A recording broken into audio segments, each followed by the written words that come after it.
वृषभ राशीच्या जातकांना संपूर्ण फेब्रुवारी महिना अगदी महत्त्वपूर्ण ठरणार आहे. याचं प्रथम कारण म्हणजे पत्रिकेतील धनस्थानातील गुरुदेवांची स्थिती आणि त्याचबरोबर शुक्रदेव याच महिन्यामध्ये कुंभ राशीतनं गोचर करणार आहेत, राहुयुक्त गोचर करणार आहेत. त्यामुळे मोठ्या इन्व्हेस्टमेंटचे योग या महिन्यात प्रकर्षाने दिसून येत आहेत. मध्ये कीर्ती आणि प्रसिद्धीच्या दृष्टीने सुद्धा उत्तम असा महिना असणार आहे. फेब्रुवारी महिन्यातील 4 तारखेनंतरची स्थिती आर्थिक लाभ प्राप्ती, प्रणय सौख्य आणि मातृसौख्य अशा सुंदर योगाने भरलेलं असणार आहे.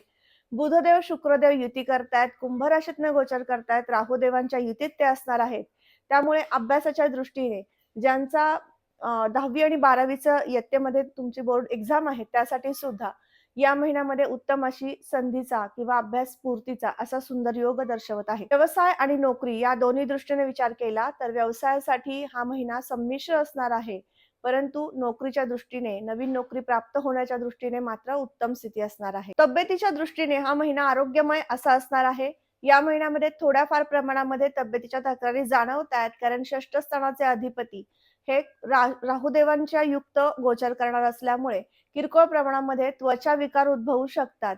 परंतु परिश्रमाच्या जोरावरती एखादं महत्त्वपूर्ण कार्य सिद्धीला सुद्धा घेऊन जाण्याची स्थिती राहुदेव शुक्रदेव युतीमध्ये असताना होत असते.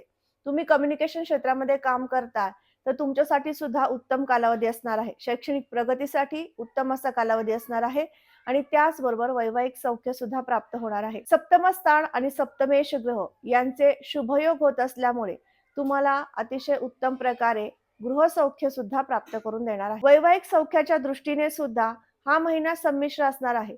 मंगळदेव याचे अधिपती होतात सप्तम स्थानाचे आणि ते मकरेतनं गोचर करतायत. शुक्रयुक्त गोचर करतायत, त्यामुळे जोडदाराचं सौख्य उत्तम प्रकारे देतील, परंतु काही अंशी मतवैचारिकता सुद्धा निर्माण करून देतील. पण हा कालावधी फार मोठा नसून फक्त 4 फेब्रुवारी पर्यंतच असणार आहे.